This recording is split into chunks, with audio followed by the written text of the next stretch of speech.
Welcome to the Velvet Room. What does my nameplate say?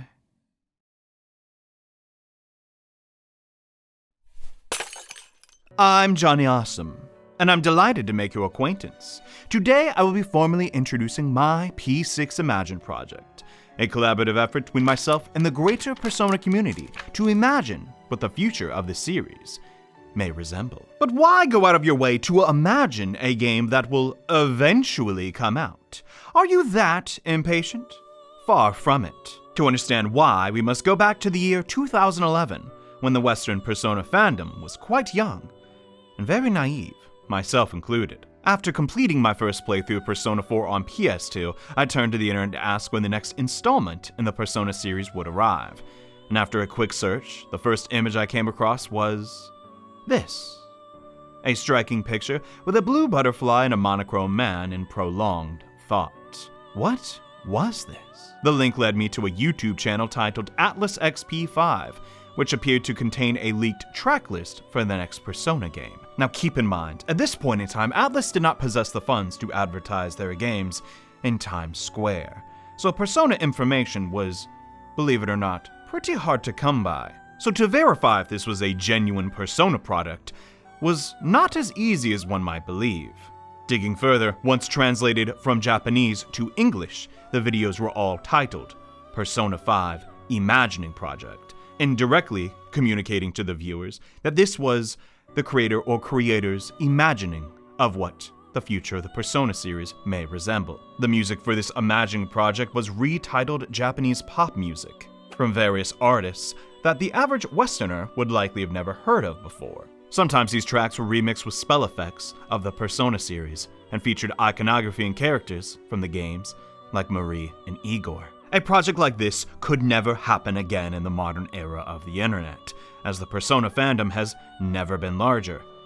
And also, the creators are selling, well, a product, and would obviously reveal the real Persona 5 at a gaming conference or concert with media coverage, and any potential leaks would be covered up via DMCA claims. That and the website that primarily hosted the Imagining project, YouTube, now possesses a copyright database, attributing each piece of music to its respective artist. But it was a creative and unconventional gift to Persona fans, and its magic can never be replicated again.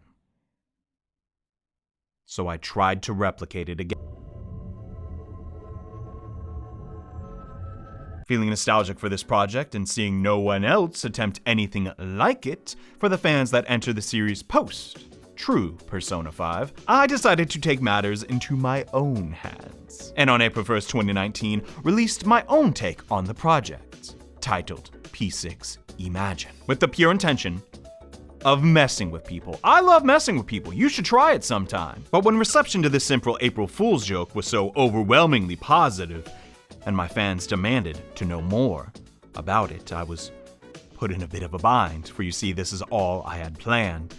So unless I want to disappoint them, I'd best get to work. So I got to work and crafted an original scenario and teamed up with Persona fans around the world to craft 5 more songs and artwork for a whole host of Persona characters to entertain my fans until the true Persona 6 would be released. But if I were going to take this endeavor seriously, emulating the previous Persona 5 Imagining project would not suffice. While the latter was a vague and mysterious project that let you imagine the plot for yourself, I went with a more direct approach, developing a 22-page document, an outline scenario, characters, Persona summoning process, and the visual motifs in considerable detail. Turns out making the game without having to make the game is a whole lot of fun. Over the course of the next 6 years, I studied every aspect of the Persona series I could, the symbolism of the games, the art style of Shigenori Soejima, and read countless books on Carl Jung's foundational studies on the human mind, the origin of the series' namesake, in the pursuit of developing the most realistic faux Persona experience possible. From the outset, I remember being particularly astounded how series designer Shigenori Soejima could write an entire page on why the P4 hero's persona wields a knife. Thinking to myself, I could never create something that grandiose. Flashing forward to now, when I can write half a page why my hero wields a saw instead of a sword. Which is a long-winded way of saying I'm not on the same level as the ATLUS luminaries. But I'm getting there. But to make a believable P6, I need to possess some level of restraint. If I just fuse together elements of my favorite things to form the scenario, we run the risk of straying from the path of the true creators. The worst thing we could hear about this project is that it didn't feel like a real Persona experience. So with that in mind, everything added had to be scrutinized as if it was a true commercial product. The consequences of this being, we are limited to what P Studios has done in the past. So if their last 4 games just happen to feature a character with pigtails, we're obligated to do the same. If I was going to make a believable fake, it'd have to be as close to the real thing as possible. So with that in mind, we needed a foundation to work from. So what the heck is a Persona game anyway? If you made it this far into the video and had no idea, I applaud your patience. I kinda just assumed everyone watching this would know that the Persona series, at least the mainline modern titles, all feature a distinct setting, where the teenage hero will be living in for 1 year, until they return home. In addition to the hero, there are a host of party members, a supporting cast, antagonist, at least 1, sometimes 2 mascot characters, a psychological focus, the titular personas for your party members to use during battle in a shadow world, which is where a battle for the fate of the world will take place against an antagonistic, godlike being birthed from the collective unconscious of humanity. And this all happens while the best music in gaming plays in the background. With this existing formula in mind, it's rather easy to envision your own Persona game. You just have to fill in the blanks, but making sure each element of your game has synergy. Well, that's the tricky part. According to previous P Studio producer Katsuro Hashino, each game is created with a progressive theme in mind, and then a tarot card is selected to be the foundation for each title. These cards, in relation to the Fool Arcana, depict one's journey through life. For example, Persona 3's tarot card is number 13, Death, with the theme of living your life to the fullest while you can. The sequel, Persona 4, gets its theme from temperance. Without balance and filtering out noise and falsehoods, how can you ever discover the truth? And then Persona 5, the most obvious, the 5-pointed star, faith, optimism, positive change. Even if all stars are destined to fall.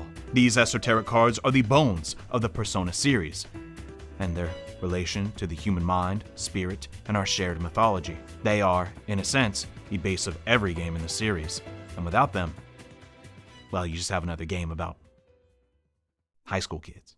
With this in mind, I examined the Arcana's deeper meaning in search of a compelling angle for a contemporary narrative in the current era, and selected the Devil Arcana. Now I already know what my fellow ATLUS fans are thinking. Isn't Shin Megami Tensei the devil game? Doesn't this feel a little redundant? Well, hear me out. The Devil Arcana depicts specifically Baphomet, a deity the Knight Templar were accused of worshipping. But this is just one symbol for the idea of evil. The common symbol of the devil/demon or great adversary appears the world over. From Christianity's Satan, Zoroastrianism's Ahriman, Hinduism's Ravana, the Greeks had Typhon, and the ancient Egypt's Set. In other cases, devil-like figures, such as Japan's Oni, were symbols to diabolize foreigners, rebels, and outcasts. This common icon in human culture is evident in the fact that life is not easy. Challenges and conflicts are inevitable. It has been this way for as long as anyone can remember. Placing the blame for tragedy on an allegorical devil is easy, but does his coping device have unforeseen consequences in our modern time? If humans are predisposed to creating scapegoats for their problems and fears, what does that mean when man's predominant threats are no longer unknown beasts in the dark, but men? P6 Imagine's overarching theme is about breaking free of these subconscious devils. Due to early humans' weakness necessitating the creation of tribes, the in-group, out-group dynamic was learned early on and could be inherited. In short, this phenomena is when people favor those who we deem as part of our group, whilst inversely viewing the out-group as lesser and behaving with uniformity. In ancient times, equating the outer tribe as nothing more than devils who should be defeated. The human mind is not unconquerable, and this specific gap in our mental armor is something I find great significance. An element of social psychology that would fit a Persona game perfectly. With the psychological focus taken into account, what is the best setting to better explore this theme? The Persona games are all about the collective unconsciousness. The Jungian theory that components of the human mind are collectively passed on genetically. but also everyday high school life, balancing the relatable antics of your average student with the supernatural elements of the shadow world. This emphasis on variety is something that gives the Persona games such wide appeal, and I won't be suggesting any crazy mechanics to disrupt its moments-to-moment gameplay in this video, because the core loop of modern Persona is very strong. Yes, as a matter of fact, I do like the calendar system, but if we don't deviate at all from the status quo, this will be more like P5.9, imagine. So with that in mind, there is one big change I think the Persona series will make at some point. Given in past entries we went from a big town to a small town to a really big town, what is next for the Persona series? Well, I think it's space! No, I'm just kidding. That'd be ridiculous. Instead, I'm going to suggest something even more ridiculous.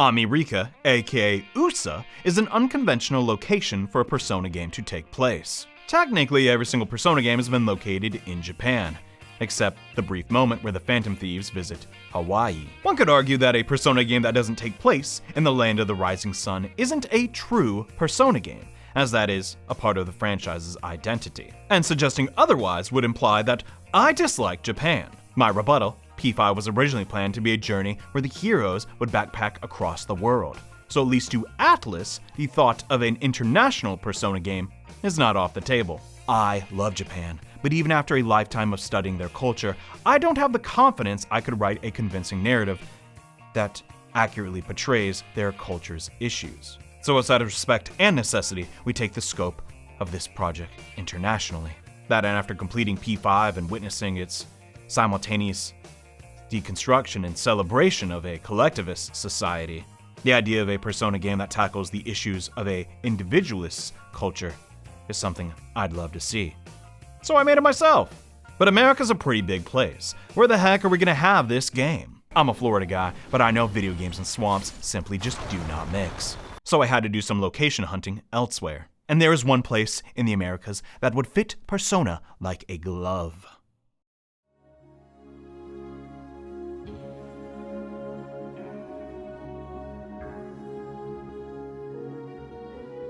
Introducing Twin Peaks by David Lynch and Mark Frost.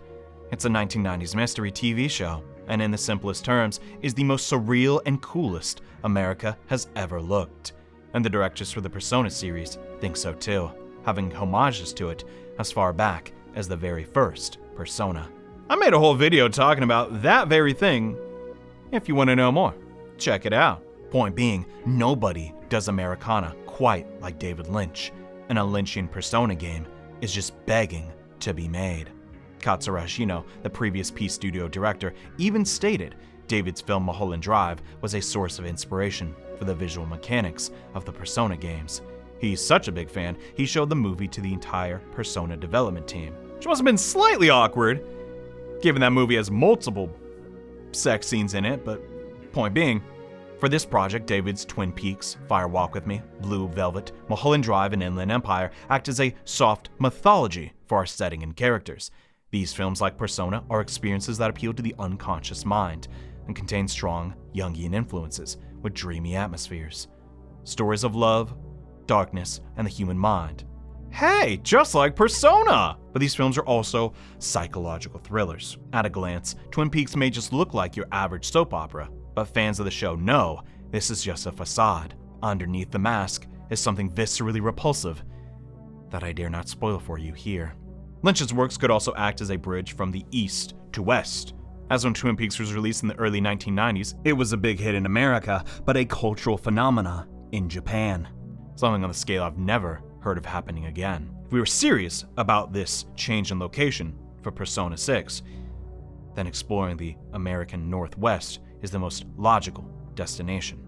P Studio's task of following up the style of Persona 5 is a task that I don't envy. My suggestion? Make Persona a psychological horror RPG, where teenagers fight for their lives in a living nightmare. Okay, it's not that scary. It's about as scary as Twin Peaks. And that show gets scary. Editor, show a clip.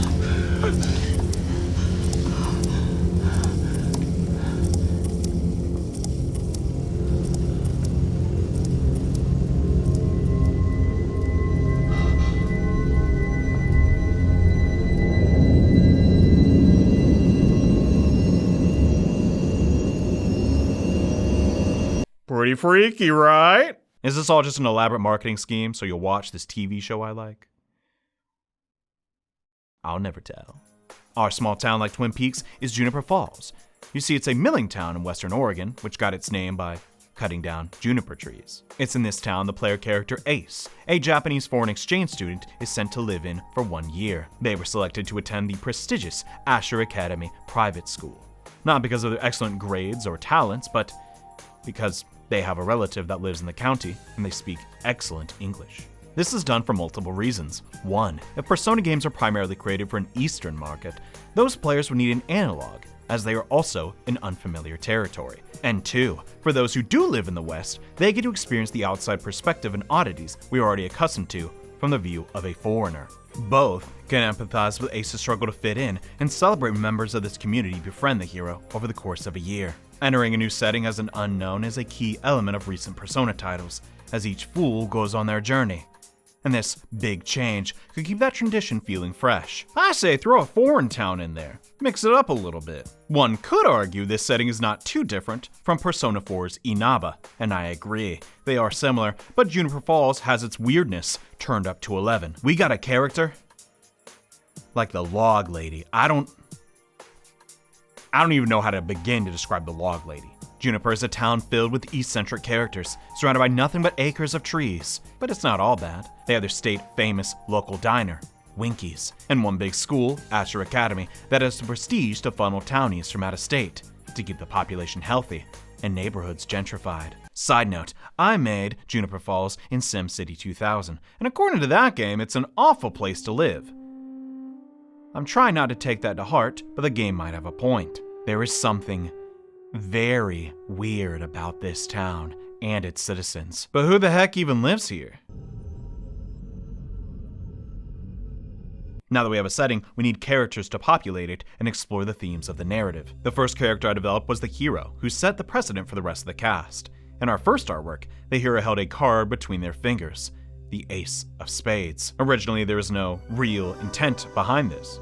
It was just an aesthetic choice. But when the time came to flesh out this project to completion, the Ace was the card that all other characters' stories and designs would be drawn from. Every Persona game features the tarot cards. The 22 major cards, as we discussed prior, inspire the themes of the games. But they're also commonly used in gameplay to define each character's arc, as each tarot card possesses a meaning and is a sequential step in an individual's journey through life. But there also exists the minor arcana, which, like the name suggests, has a smaller role to play. The Ace of Spades, or as it's also known as, the Ace of Swords, is one of these minor arcana, and depicts a blade held skyward in triumph, with 6 flames surrounding its hilt, symbolizing new ideas being brought into the world. 6 flames, 6 personas. It just made sense. The Ace is similar to the Fool in the fact they initiate their respective decks. With this in mind, throughout the ranks of the remainder of our story's cast, I researched the true meanings of the cards to reveal other synergies, and pair major and minor cards together to create the designs and even story arcs for our characters. If the arcana is the means by which all is revealed, we would let the cards do the heavy lifting of the character design and even writing. In the end, we combine the Two of Cups and the Lovers, Knights of Pentacles and Temperance, Four of Wands and Strength, and match the Queen of Cups with the Empress. The Ace helped narrow down the color choice of our project as well. Black and white. The Persona game's emphasis on a singular color scheme is not to be understated. It's so obvious, I don't even need to tell you which game is associated with which color. You already know. It may be considered cheating that I choose black and white, considering those are technically shades, but if used properly, can create an aesthetic that will help it stand out from its peers in the Japanese gaming market. Black and white are also already used heavily in modern Persona aesthetic, and I don't see them changing that anytime soon. Shadows are a staple of the series, and the concepts of good and evil are as old as time. It's inevitable that black and white would be featured heavily in a Persona game, so think of this as an educated guess. And lastly, our group of characters would need a title. In the past, we'd have Cease, the investigation team, and the Phantom Thieves of Hearts. What would make a good organization for P6? If the minor arcana depict kings and queens and knights clad in armor, led by a mighty sword, the choice was obvious. Following the chaotic but virtuous thieves, to establish some balance, P6 will be an assembly of noble knights, echoing King Arthur and his court. Arthur Pendragon hardly needs any further explanation.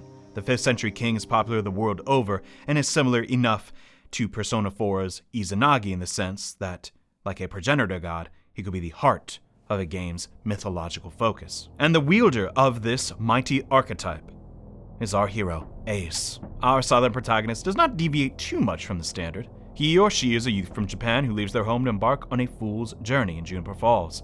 When receiving a tour of their gigantic new school, they and a student find themselves lost and come across the Shadow World, where a shadow attempts to devour the students. At this moment, the hero awakens and with blade in hand cuts the shadow down as the two attempt to find a way back to their homes.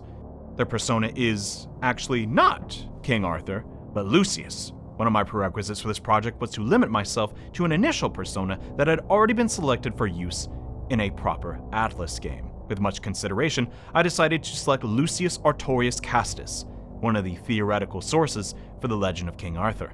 Lucius may not appear in Persona directly, but the myth of King Arthur did make one brief appearance in Persona 2 Innocent Sin. Lucius is not as popular, but was selected as King Arthur's ruthlessness is not as well known, implying the King of Britain to actually be no more than a military commander leading a band of troops helped reel in the fantasy and reflects the project's themes. It also allows us to evenly divide the rest of the cast's persona into Arthurian and Roman categories, with Lucius being the overlap. As for the design, we wanted to hone in on the dragon aspect of Arthur Pendragon, and gave him a knight's helmet and plume to show the Roman side.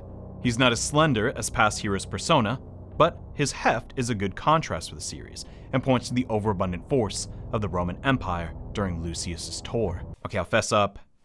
The real reason I didn't do King Arthur is because at least in English, when you say Arthur, you don't think of the guy with the sword, okay? Saying Lucius is way cooler in English. Try it. Seriously. That's it. That's all. That's the truth. And while Arthur isn't a perfect hero, he's not much of a fool. He's an emperor. But that nomenclature could definitely fit the role of Lucius, hence why he was selected. But Ace is not the only one in the Shadow World. Alongside him is Kevin Travers, the archetypal best friend character. He's a slender boy of considerable height. He comes from a financially blessed family and is more than blunt with his criticism towards others, a reflection of his own fears of inadequacy. Beneath his cold exterior is a teen trying to assimilate into his community and be accepted, but has little success in establishing true friendships until Ace enrolls. When this chance encounter occurs, his disposition shifts into tackling their joint effort, uncovering the mysteries of the Shadow World and acting as a right hand to Ace. Kevin's Arthurian inspiration is Lancelot, who despite not wielding a lance as his weapon of choice, was a renowned jouster. Despite Arthur being the star of the majority of legends, Lancelot also has his fans, and I wanted to write a character with a sympathetic air, as living in the shadow of the most legendary hero would strain even the tightest of bonds. Kevin's persona is Rongomyniad, which means long spear contrived for slaughter.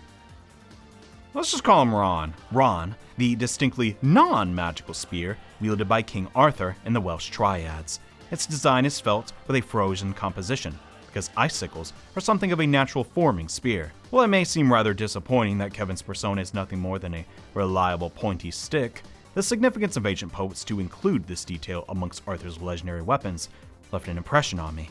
Even with the almighty Excalibur, the assistance of a polearm should not be overlooked. In a metaphorical sense, one should not trust on their own talents solely, but surround themselves with allies who have honed skills they may lack. Next up, we have Jenny Moore, an energetic teenager with a sunny disposition, who is on the Asher Academy's cheer team. Having a background in gymnastics since she was young, she now competes as the flyer of her squad, a physically demanding role. The Persona series often has girls participating in sports of some kind, and I wanted to highlight the Western practice of competitive cheer, as I have friends who spoke of the joy and dangers of competing in the sport. While I'm not necessarily forced to include one, if we wanted to play true to what ATLUS commonly does, a character with a hairstyle like you'd find in animation was decided on early, so our characters would have a diverse silhouette. We gave Jenny red hair like Annie Shirley of Annie of Green Gables, a popular book the world over, but is particularly popular with Japanese schoolchildren. When trying to uncover which Western media was the most prevalent in Japan, the Japanese illustration of the book contained a memorable image of its protagonist.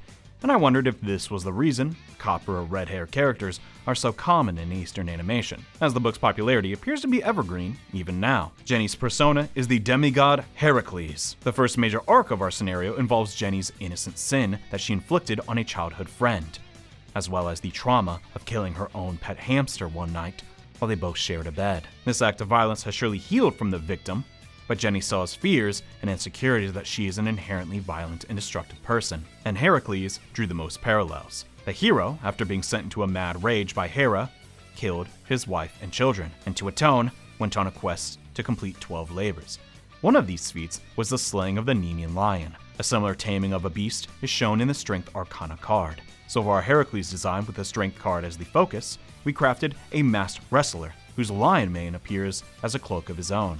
Unlike our other personas, Heracles' connection to Lucius may not be apparent at first, other than the fact that they are both men with ties to Rome. But in some legends, the original inhabitants of Britain were once giants. Among these giants was Albion, son of Neptune, attempting to halt Heracles' march into his territory, resulting in a battle in which Albion did not walk away from. This event is referenced in our first arc, which also features a giant defending his territory from invaders. Next character design to show is Nell, the guide of the Shadow World and mascot of our project. You know it, I know it, Atlus is going to have a mascot character in Persona 6. It's inevitable, and for good reason. They make fantastic characters for tutorialization, and narratively do the heavy lifting of explaining the Shadow World concepts. Nell is a white rabbit-shaped being who is easily frightened. She is the party's cleric and is reminiscent of a fairy found across many works of European folklore. The rabbit was chosen as the anthropomorphic creature to reference the Native American Winnebago hare. This legend was discussed in great detail by Carl Jung. In it, the hare acts as a sort of trickster, outsmarting its adversaries rather than using raw force, and choosing to flee from danger. These stories also symbolize a stage of transformation, which we see in other mascots for the Persona games. In a traditional RPG setting, the party's cleric is at the mercy of the rest of the group. The healer cannot defend themselves and needs to rely on others for safety, which complements Nell's flight over fight disposition. Like with Jenny's pigtails, Atlus has a tendency to include rabbits in just about, the last 7 games they've made. It's not even like it's the same studios doing it. They just really like their bunnies. So a rabbit mascot feels plausible. Nell's persona is the Lady of the Lake in King Arthur's Tale, Vivian.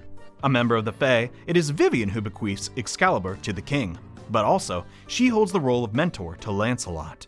Their relationship mirrors that of Cuchulainn and Skaha, so I envisioned Vivian's role as a spiritual trainer, who would expand the power of others in a supporting role. Fairies in legend may appear cute, but read into folklore and some of their traits seem almost sadistic, so I wanted that to be reflected in the design. Next, we have Ashley Takeda. No correlation to Megami Iban Roku's Takeda, aka Tiny. She is a stoic girl who does not seem to have many friends in her grade and keeps to herself due to her insistence on wearing a longer school uniform skirt, army boots, and her habit of eating school lunches that she makes herself. Captain Crunch Oops All Berry cereal combined with bananas, cream cheese, and applesauce to make a sandwich. She eats this crap every single day. This character quirk makes her the target of ridicule, but Ashley does not retaliate.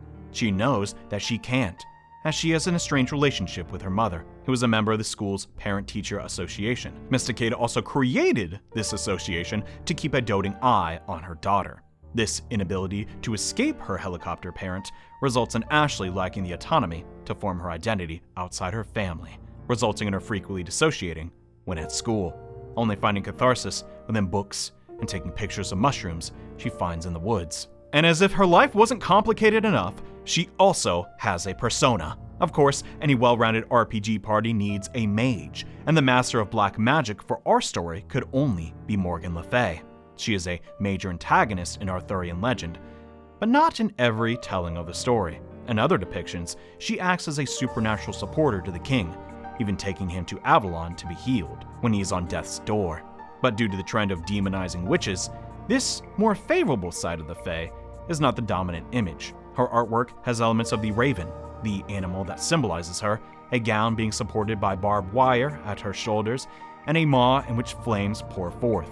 Morgan, whilst she is a mother, is not portrayed as a fertility goddess, and yet I want to incorporate this aspect of motherhood in her design, as bringing life into the world is a special moment that holds significance in all culture and could not be excluded. Has anyone else noticed how she has teeth down there? It's called symbolism, Janet! But how exactly will our heroes summon their personas in P6 Imagine? Well, this is what I came up with.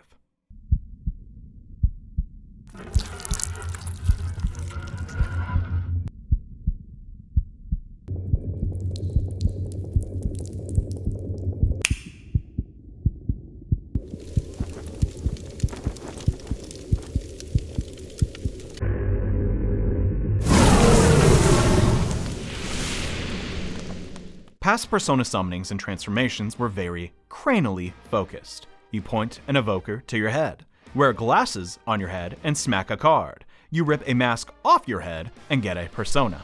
For P6 Imagine, it is a 3-stage process. 1. As the battle begins, the characters draw their weapons from their hand. Where do you keep an ace when playing cards? That's right, in your hand. This weapon is assembled using the metals found in their blood expanding, and as their life essence given form. 2. With the remaining essence on their hand, the heroes snap their fingers to create a spark. 3. The spark ignites the cloak on their back, and their effigy is sacrificed to bring forth their persona. The idea of defending yourself using your own life essence might seem a little too gory for the Persona series, but believe it or not, this is something that already occurs in our natural world. The Greeks and Romans, the ones who laid the foundation for much of Western society, put great importance on one's blood. Not just familial ties, but its actual power. And I wanted that to be reflected in this summoning process. Each character in P6 Imagine fights using different colored blood, and the battlefield becomes filled with the colors after a big all-out attack. The longer the battle, the more blood on the battlefield. And at the end of the skirmish, all the life essence conveniently recalls back to the user harmlessly. I did the math. It's approximately 30% less edgy than putting an evoker to your head. Each character is protected from shadows with their suits, a play on words for a collection of cards and a suit of armor. The designs combine aesthetics of Western musicians, merging with common RPG classes like Templar, Berserker, Witch, Wizard, and Thief. But for the Persona games to work, though, the battles against shadows must take place in a location divorced from the conscious world. This is one of the smartest things the Persona developers decided on with the TV world and metaverse. If you compartmentalize your narrative into ordinary and fantastical, you can attract a large audience and design visually captivating environments. Literally almost everybody can relate to a high school setting, as it's typical and grounded. Meanwhile, a shadow world can be just about anything. The rules of nature and the laws of physics hardly matter, creating an environment where the only limit is your imagination and your budget. For P6 Imagine, I came up with the Badlands, an environment characterized by vast deserts and lavender sands separated by expressways. In the Badlands, you can find structures that can be best described as anomalies, incomplete statues left in the sand, and out-of-this-world creations that could not have been produced by the human mind, which will break up the monotony of traversing a vast desert by car. While I don't necessarily know if an open-world Persona game could work or be economically feasible, an open zone approach to the next game in the series, Shadow World, does have great potential, which would have small diversions to challenge your party in addition to the chapter dungeons popular with the current era of the Persona games. Despite the open zone style, we still want to have an environment that caters to the serialized, time-centric story of Persona. So in the Badlands, you'll be driven to the main chapter dungeons with a visible structure in the horizon, the inverted towers. Your guide informs you that these towers are a rare occurrence, and shadows are drawn to their arrival. The narrative of P6 Imagine is centered around these upside-down castles and their mysterious origin, something I'll speak more on some other day. The Badlands are another educated guess at what the future of Persona may resemble. As with the development of new game creation tools, digital worlds are getting larger and larger each year.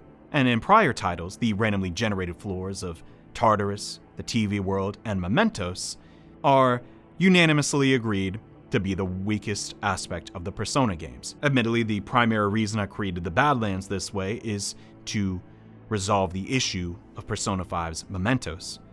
I'm a big fan of that game, but even I'll admit, after going to a handcrafted dungeon like the Palaces, having to go back to Mementos, which is randomly generated, is not a great feeling. I say, just do away with it all. For narrative and gameplay reasons, Mementos has to exist, because it allows players to grind in between palaces. But even if P5 is one of my favorite games of all time, Mementos just feels like a chore. With an open zone approach, we have an effective way to preserve functions of Mementos, like mini-bosses and grinding spots, but with a design that could appeal to modern sensibilities. Wow, does a fan album really need this deep of lore? Absolutely not, but I did it anyway. Our 6-song album contains a lot of variety. We have lo-fi house, punk, pop, and a pipe organ, which I hope gives you nightmares. If Persona games are primarily recognized by their color, the next sense they cater to is hearing. Like the heroes frequently changing their mask to suit the situation, the Persona music genre shifts each installment.